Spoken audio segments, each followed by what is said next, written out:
This is Bharat FM. बजेगा Bharat, झूमेगा Bharat. Namaskar, Sat Sri Akal, welcome and adab. You are listening to Bharat FM, a one-of-its-kind, multilingual, eclectic provider of entertainment, information and news to Indian Americans. Headquartered in Cincinnati, Ohio, Bharat FM airs shows out of Cincinnati, Chicago and Phoenix. We take pleasure in our ability to cater to your bhakti, chusti, sfurti, shakti and masti needs with our audio and visual shows. Check out bharatfm.com for our online program schedule and archives. I'm sure the content will definitely tickle your senses. Tune in via the 24-hour web streaming on bharatfm.com or via the Bharat FM app. More information can be procured at 513-488-5070. नमस्कार, मैं doctor Naval भाबड़ा Ajmer से। पिछली बार हम बात कर रहे थे बच्चन जी के साथ बिताए हुए कुछ पल, कुछ संस्मरण, और उसमें हम बात कर रहे थे कि हम बच्चन जी के साथ अपना फ़ोटो खिंचवाने गए थे। मेरी किताब प्रकाशित हो रही थी बच्चन जीवन और काव्य, उसके लिए। तो वहाँ जो बातचीत हुई उसके कुछ अंश मैंने आपको पिछली बार सुनाए थे, और वहीं से आगे शुरू करते हैं कि हम वहाँ बातचीत कर रहे थे। उसी दौरान उनके बाल सखा एम.आर. बंसल का आगमन हुआ। जेजे जी बाहर जाने को थी। बंसल जी ने कहा कि आई ऑलवेज मिस यू, जब भी मैं आता हूँ आप बाहर जाने लगती हैं। तो जेजे जी ने स्नेहपूर्ण मजाक किया, one is enough, I am living my better half here, और जोर से ठहाका लगा। बंसल ने फिर पूना के आचार्य रजनीश आश्रम के कुछ संस्मरण सुनाए। वहाँ जाके आए थे वो। काफ़ी लंबी बात हुई रजनीश आश्रम को लेकर। आश्रम की गतिविधियों से उन्होंने कहा कि मेरा मन खट्टा हुआ। 10 रुपये टिकट पर आचार्य के दुग्ध धवल दर्शन होते हैं, 1-1.5 घंटे का भाषण होता है, और प्रवेश से पहले अमेरिकन शिष्या द्वारा सबका सिर सूंघा जाता है। You have to be smelt. आचार्य का अधिकतर गुप्तवास रहता है। अर्धनग्न या नग्न योग साधना, मेडिटेशन, बड़े बड़े रईसों का होटलों में आकर ठहर कर इसी योग सौंदर्य का आनंद लेने आना, लोगों का ड्रिंक करना वगैरह, ये सब चीज़ें उन्हें पसंद नहीं आई। उनका मुझे ऐसा अनुभव हुआ, जैसा मानस रामचरितमानस में लिखा है कि निशिचर एक सिंधु मह रही, करी माया नभ के खग गए। समुद्र में एक राक्षस रहता है, वो अपने मायावी जाल में फंसाकर आकाश के पक्षियों का ग्रहण कर लेता है, उनको पकड़ लेता है। उन्होंने ये भी कहा कि गीता के 11वें अध्याय का जो विकराल रूप वर्णन किया गया है, वैसा कुछ माहौल मुझे वहाँ का लगा। बच्चन जी ने मजाक किया कि तुम पर योग सुंदरी की कुछ कृपा नहीं हुई। बंसल जी ने कहा कि उनका वेल प्लान्ड सिस्टम है, एक जाल फैला हुआ है। रजनीश के भाषण कभी हिंदी कभी इंग्लिश में होते हैं, और वो टेप भी देते हैं या बेचते हैं।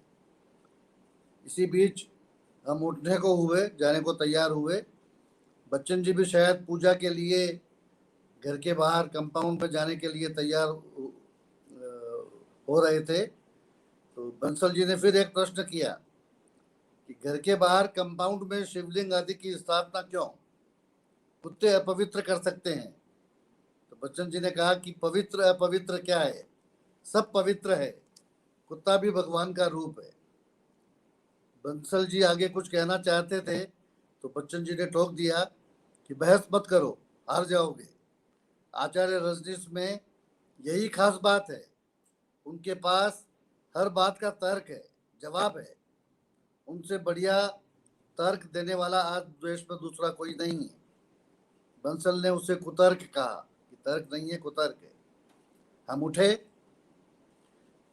मेरे किसी परिचित ने उदय शंकर भट्ट के राका नामक नाटक की कोई प्रति की बात की थी कि शायद बच्चन जी के पास है।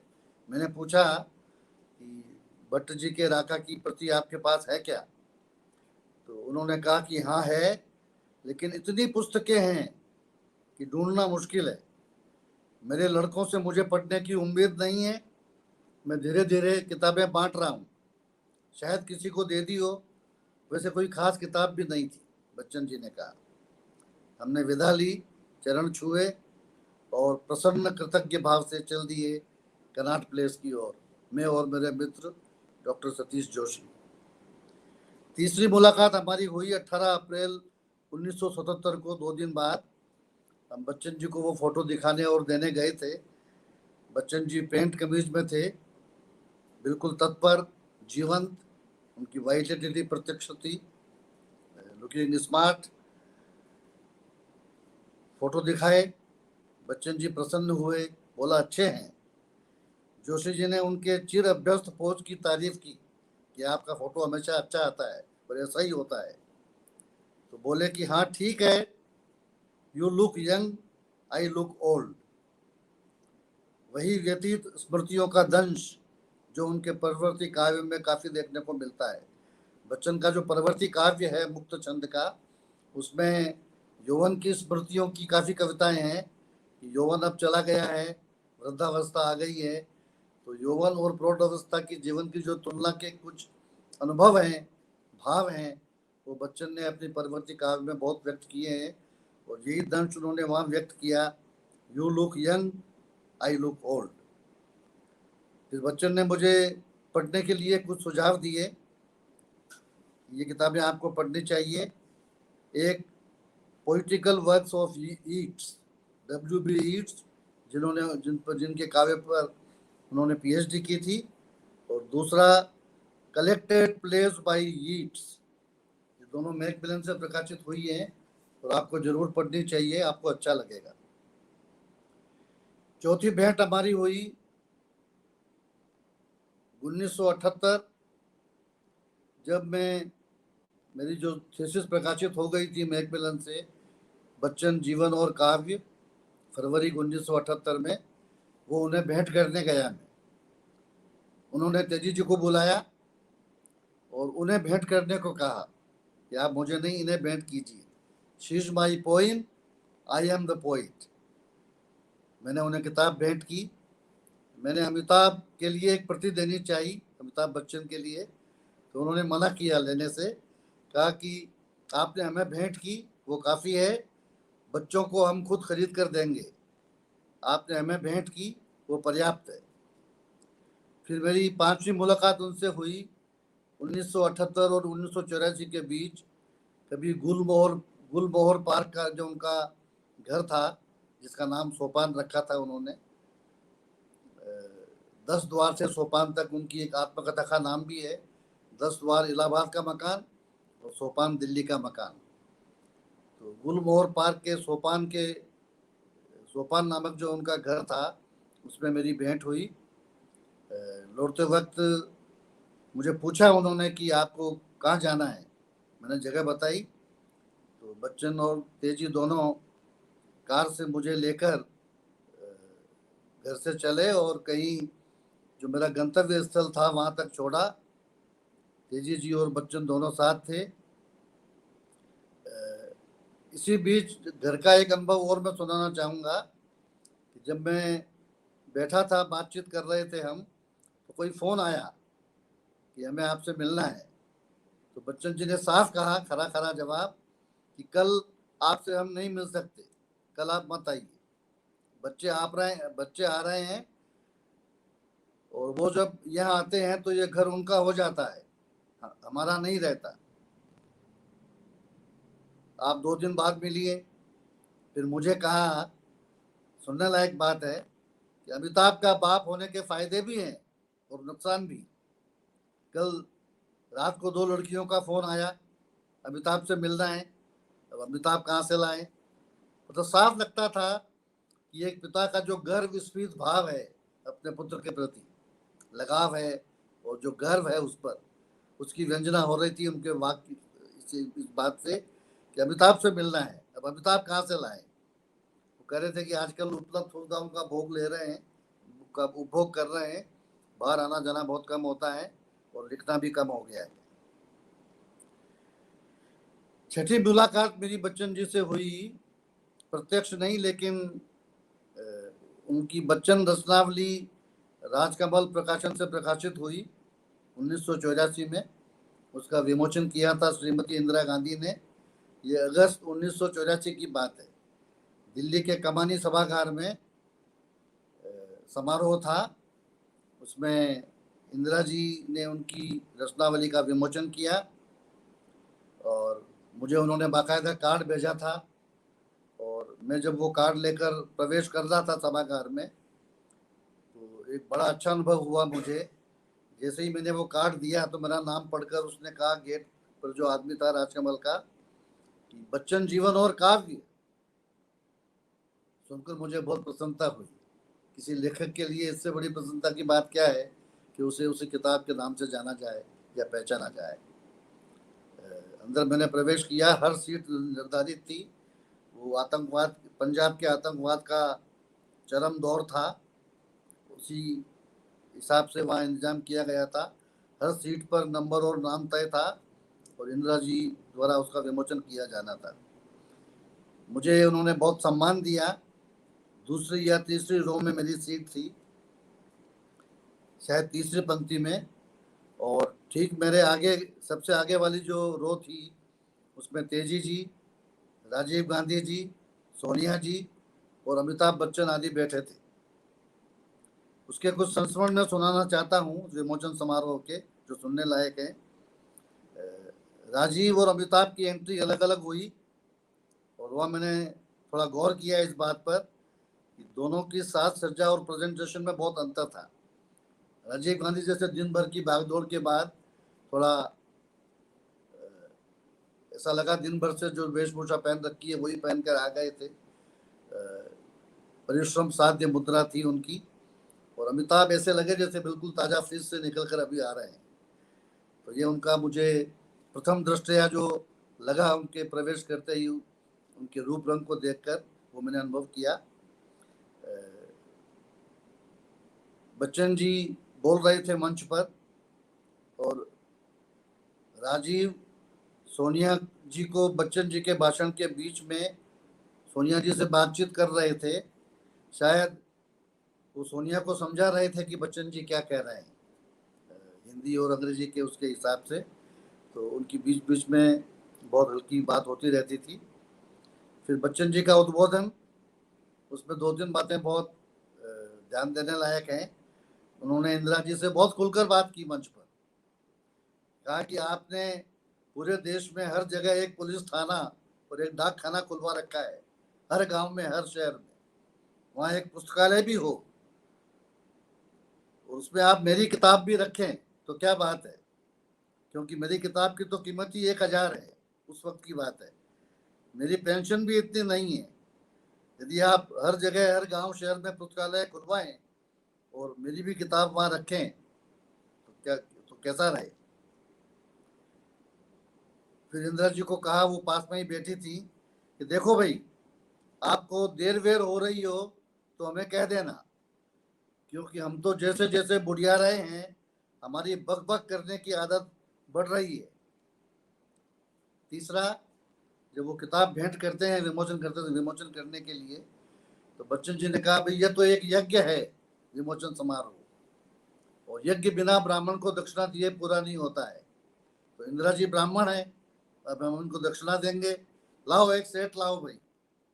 तो इंदिरा जी ने कान में ही कुछ कहा, मतलब कि राजनीति उसके हिसाब से कि मैं ब्राह्मण नहीं हूँ क्या। तो तुरंत उन्होंने तपाक से जवाब दिया, करे हैं कैसे नहीं, आप पंडित जी की बेटी हैं, आप हैं ब्राह्मण और हम आपको दक्षिणा देंगे।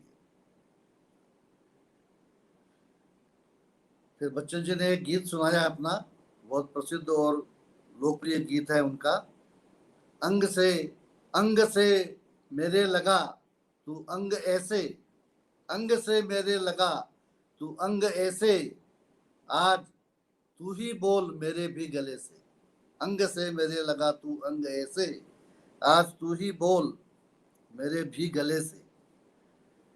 और उन्होंने ये भी कहा कि मैंने आपको गीत सुनाया, मतलब उनका गिविंग थैंक्स टू यू, धन्यवाद देना, ये प्रथा हमारे यहाँ पश्चिम से आई है।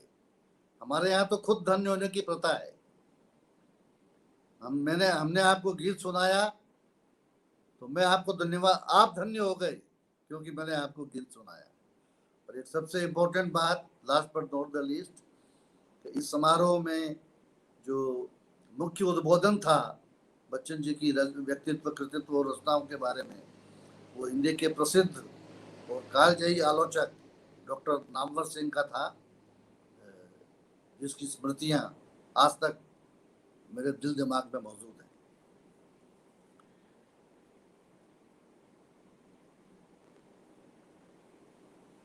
तेजी जी ने भी उद्बोधन दिया अंत में, और उसमें उन्होंने मजाक मजाक में इंदिरा जी को कहा कि आप बहुत दिनों से इसके लिए समय नहीं निकाल पा रही थी, लेकिन श्रीकांत वर्मा कांग्रेस के काफ़ी अग्रणी नेताओं में से थे उन दिनों में, बहुत अच्छे कवि और साहित्यकार, तो बोले श्रीकांत वर्मा जी का ये काम था और आप वहाँ दौड़ी दौड़ी गई, तो आपने इसके लिए भी समय निकाला, उसके लिए बहुत बहुत धन्यवाद।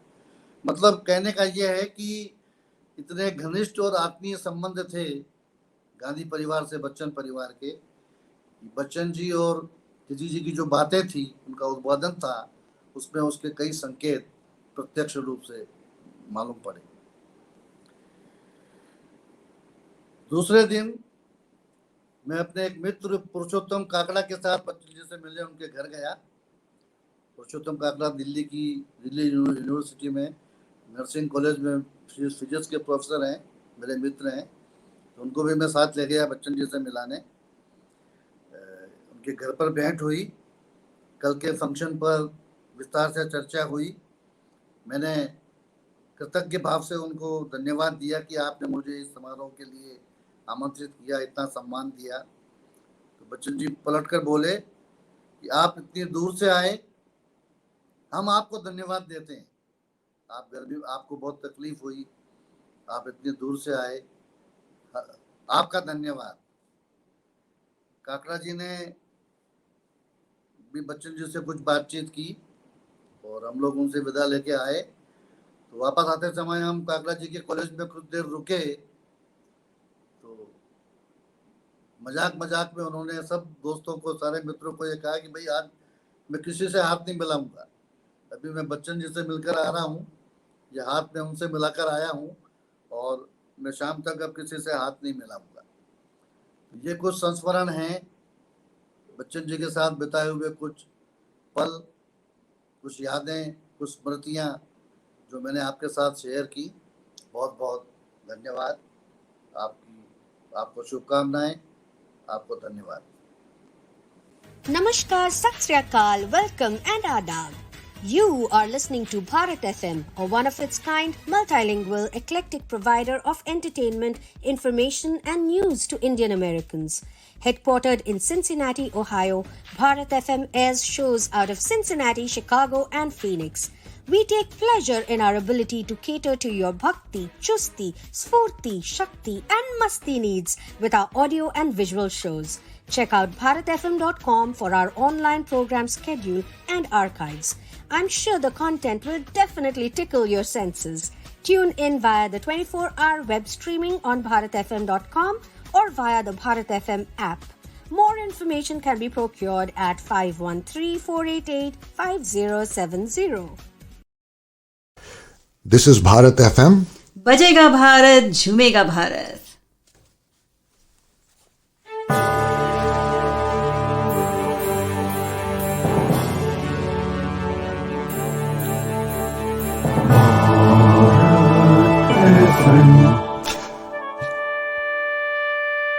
ये है